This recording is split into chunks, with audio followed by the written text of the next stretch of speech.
In business, CBN retains 27.50% interest rate. Again, and on the foreign scene, UK suspends Israel trade talks, summons envoy over Gaza offensive. In sport, Sports Council enforces anti-doping rules, bans 6 athletes at Gateway Games. Hello and welcome to all of our viewers in Nigeria and around the world to News Prime on Global Television, coming to you live from the nation's capital, Abuja. I am Ramsey Enoch Agbo. A quick reminder that Global Television is on DSTV channel 365 and Star Times 276. You can download the Global TV Nigerian mobile app for Android and iOS devices to keep track of our broadcast. A protest organized by the Trade Union Congress (TUC) over unpaid allowances has compelled the federal government to pledge payment of the overdue allowances within the next 48 hours. The protest was over unpaid allowances and other outstanding entitlements owed to workers, some dating back to January 2025. Godwin Sunday has details. The workers, dressed in red attire, blocked the main gate of the Ministry of Finance, effectively shutting down operations and disrupting traffic flow. They carried placards with messages such as "Wale Edun released the payment file" and "Please pay our entitlement," demanding immediate payment from the Finance Minister, Wale Edun. The protest was marked by the refusal of the protesters to engage with lower-ranking officials and their insistence on speaking directly with the Finance Minister. Attempts by ministry officials to open dialogue were rebuffed and the protests continued throughout the morning, causing significant disruption. In response to the protests, the federal government gave a firm assurance that all outstanding payments, including allowances and wages award, would be settled within the next 48 hours. 48 hours, you will receive your payment. So on this note, I want to thank you people for agreeing to allow us to enter the office so that we do our work for you to have what you are looking for. Your voice has been heard and we will not disappoint you. This protest was made to the protesting workers and under the TUC as a direct reaction to their demand for the improved welfare conditions and the clearing of arrears. Seen the approval, we want it to translate into Naira and Kobo within a reasonable time. In the meantime, we are not calling off this action, sir. We are only going to suspend for a while. We will provide further instruction on our platform when we will resume here tomorrow. I wish to also put on notice, Honorable Pamsec, that all affiliates of TUC have been put on red alert. Tomorrow, we will converge here. But I tell you, comrades, further directives will be, you will see it on your platform on the next line of action. Force. The protest successfully pressured the government to commit to resolving the issues of unpaid allowances promptly. Godwin Sunday, reporting for Global TV News. The House of Representatives has passed for second reading a bill for an act to authorize the issuance from the Federal Capital Territory Administration Statutory Revenue Fund of the Federal Capital Territory Administration account a total sum of over 1.7 trillion naira. Uyi Agbomofuegbe completes the story. The sum of 150,353,906,168 naira is allocated for personal costs, while 343,773,677,448 naira is earmarked for overhead costs. The balance of 1,289,690,124 naira is designated for capital projects for the service of the Federal Capital Territory, Abuja, for the fiscal year commencing 1st January and ending 31st December 2025. The bill was formally read on the floor of the House by the House Leader, Honorable Julius Iyonre. Rise to move that the bill for an act to authorize the issue from the Federal Capital Territory Administration's Statutory Revenue Fund of the Federal Capital Territory Administration account the total sum of 1,783,823,708,392 naira only, of which the sum of 150,353,906,168 naira only is for personal costs. In a related development, the House also passed for second reading a bill for an act to establish the Private Intelligence and Investigation Council. The proposed legislation seeks to create a regulatory framework to ensure professionalism, ethical conduct, and accountability among private intelligence and investigation firms. The bill was presented on the floor by sponsor Honorable Ahmed Satomi. A regulatory framework that ensures professionalism, ethical conduct, and accountability of private intelligence and investigation firms, standardize the industry's practice, provide accreditation and certification, promote continuous training and development, foster collaboration between private and public security sectors, enhance the integrity and effectiveness of private intelligence and private intelligence and investigation council services. The Non-Communicable Disease Alliance has challenged the National Assembly to support funding and policies for integrating hypertension screening, diagnosis, and management into primary healthcare centers nationwide.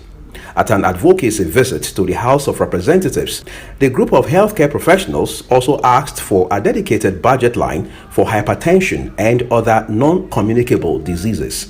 To recommit to meeting the 15% Abuja Declaration target for health sector funding with clear NCD targets, especially expansion of hypertension in the national health insurance coverage. One problem is that medications are getting more and more expensive. Most of our patients cannot afford medication. We need to register more people under the health insurance scheme. The basic healthcare provision fund has to be expanded. The community insurance, we have to do something.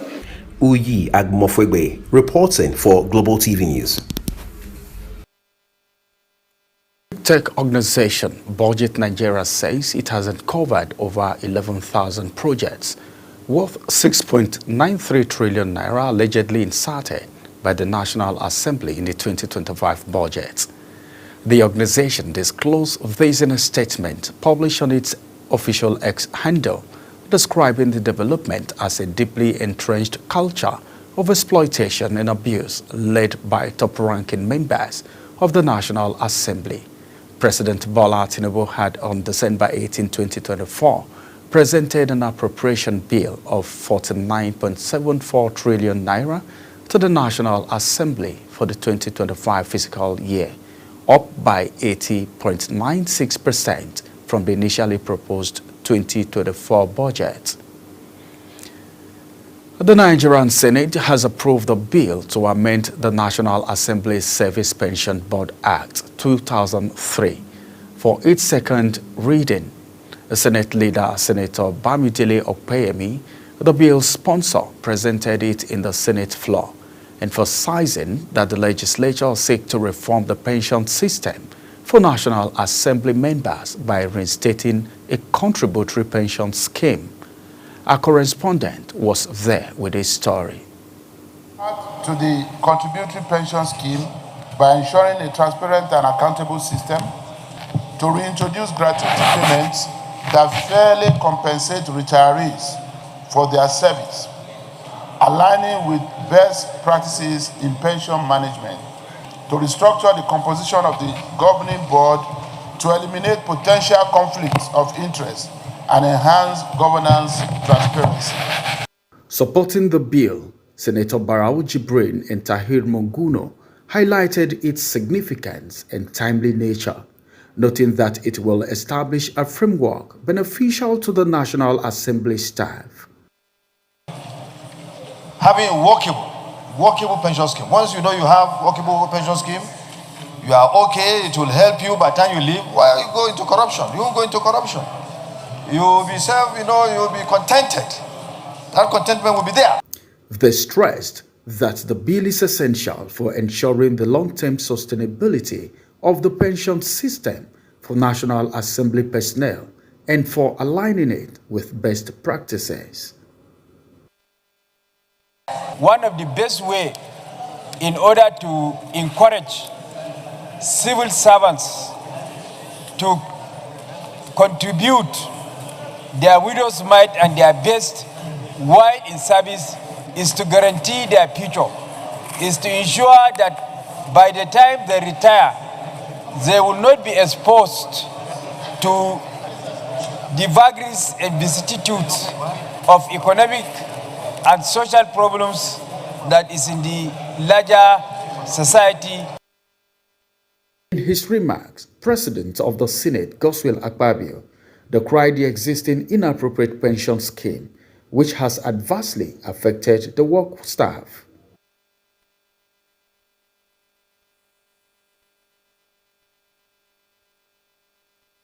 It's for the benefit of our staff, and then make sure that we get their inputs to know the best way forward, because it's been in contention since we resumed in 2023, and as I speak now, even the pension board has not been constituted, and I know that billions and billions are lying, and then a lot of the staff who retired, some of them are sick, some have died without collecting their pensions and gratuities. So it's something we need to look at very fast and take a decision that will be in the overall interest of the staff of the National Assembly.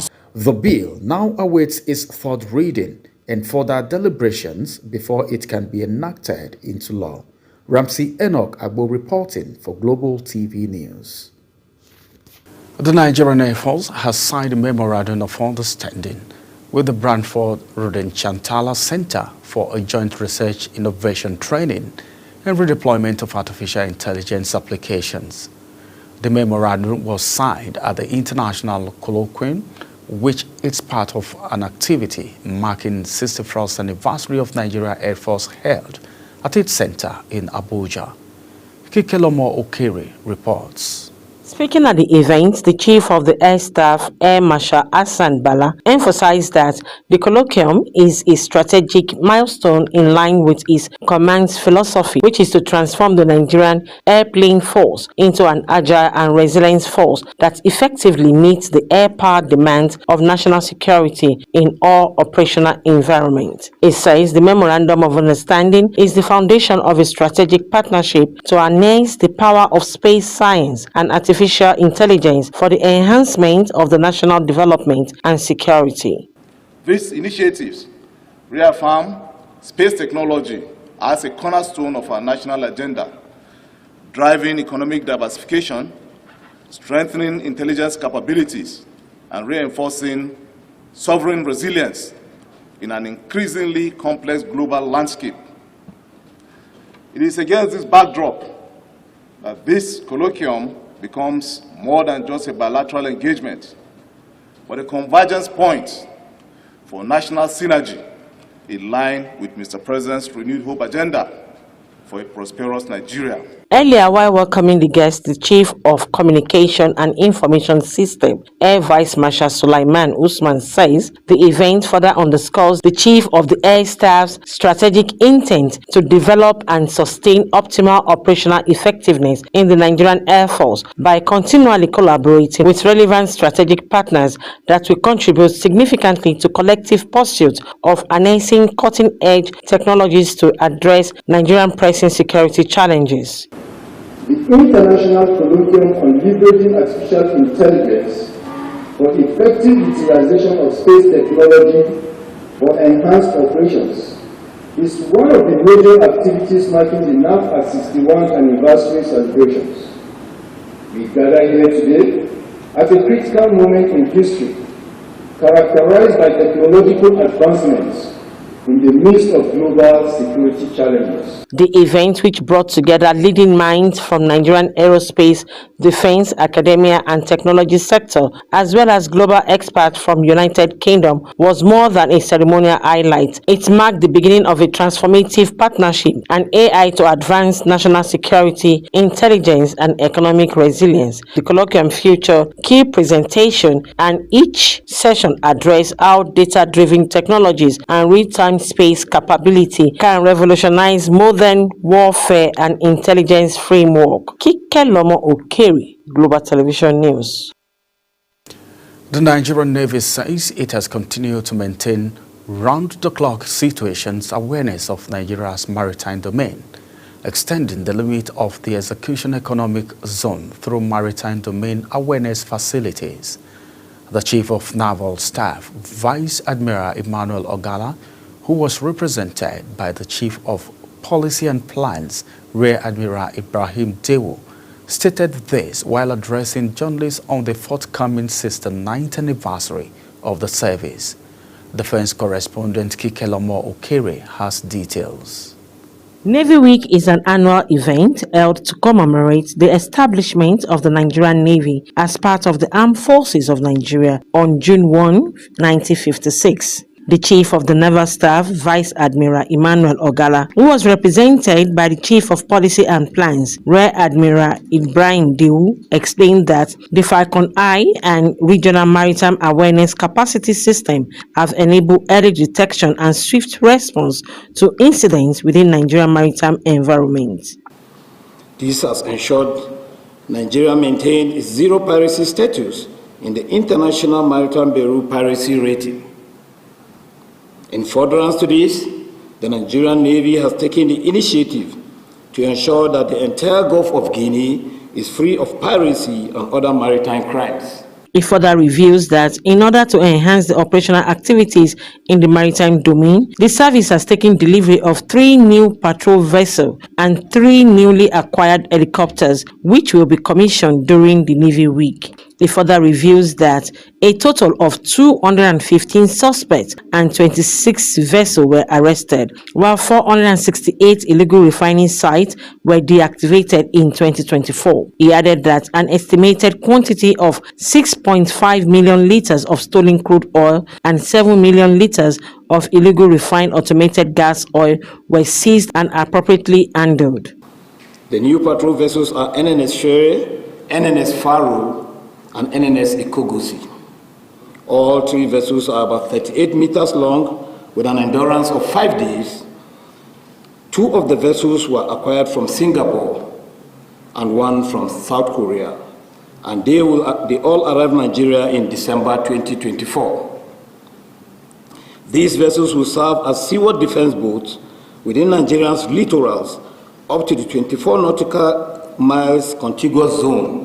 The Navy Week celebration, which is expected to commence on the 23rd of May to June 1, 2025, will serve as an opportunity to present a scorecard of the Nigerian Navy's performance in the service of the nation. Kike Lomo Okeri, Global Television News.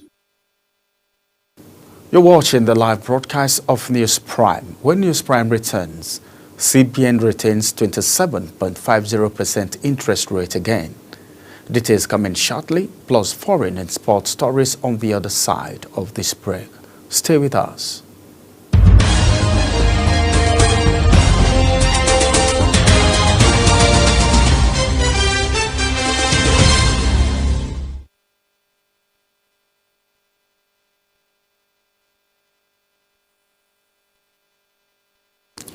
Welcome back from that break. Now in business, the Central Bank of Nigeria, CBN, has reassured Nigerians of the stability and soundness of the country's banking sector, urging the public to disregard misleading reports circulating on social media and other platforms. In a statement issued by its Director of Corporate Communication, Hakama Sidi, the Apex Bank stated that the attention of the central bank has been drawn to certain publications containing false information about the operations of a regulated financial institution. The regulatory institution said it maintains a strong oversight of all financial institutions, with its regulatory scope through robust early warning system and risk-based supervisory framework designed to detect and detect the address potential threat to financial stability. The Monitoring Policy Committee of the Central Bank of Nigeria has retained the country's interest rate at 27.50% for the second time in 2025. The Governor of Central Bank, Olayemi Cardoso, disclosed this during a press briefing after the 300 MPC meeting in Abuja. Cardoso also said the committee was unanimous in its agreement to hold all parameters. And on the foreign scene, the UK suspends trade talks with Israel and summoned the Israeli ambassador over what it calls the intolerant offensive in Gaza. Keir Starmer says the UK is horrified by the escalation from Israel, while Foreign Secretary David Lammy says the war is entering a dark new phase. Earlier, the United Nations said Israel had given permission for around 108 lorries to enter Gaza after 11 weeks of blocking all aids. And in sport, Nigeria boxer Cynthia Ogunsanlore and Dolapo Omole, as well as 4 other athletes, have been banned from competing at the 2024 National Sport Festival in Ogun State, as they are currently serving doping bans. The National Sports Commission issued a caution that the registered athletes with anti-doping issues cannot compete for scoring medals at the ongoing National Sport Festival, tagged the Gateway Games 2024. Super Eagles legend Kanu Nwankwo and Victor Ikpeba have backed the ongoing transformation in the Nigerian National League, NNL. The duo praised the quality of play and leadership in the second-tier league. Kanu stated, after witnessing one of the league's March 15 fixture, "There is great hope for Nigerian football from what I am seeing in the NNL." Barcelona is set to hand Lamine Yamal the iconic number 10 shirt that was previously worn by Lionel Messi. This follows the 17-year-old's decision to sign a new contract with the La Liga champions. Yamal has emerged as one of the best players in Europe's top league this season and as a Ballon d'Or contender this season after winning the Euro with Spain last year. And that's it on Global TV News Prime as we end our top stories on Global TV News Prime. A protest organized by the Trade Union Congress TUC over unpaid allowances has compelled the federal government to pledge payment of the overdue allowances within the next 48 hours. And in business, the Monetary Policy Committee of the Central Bank of Nigeria has retained the country's interest rate at 27.50% for the second time in 2025. On the foreign scene, the UK suspends trade talks with Israel and summoned the Israeli ambassador over what it calls the intolerable offensive in Gaza. And now, from the water sport, Nigeria boxer Cynthia Ogunsanlore and Dolapo Omole, as well as 4 other athletes, have been banned from competing at the 2024 National Sport Festival in Ogun State, as they are currently serving doping ban. That's it on Global TV News Prime. A quick reminder that Global TV is on DSTV channel 365 and Star Times channel 276. Kindly follow us across all social media platforms now showing on your screen using @Global TV NG. You can download the Global TV Nigerian app for Android and iOS devices to keep track of our broadcast. I am Ramsey Enoch Agbo. Thank you for watching.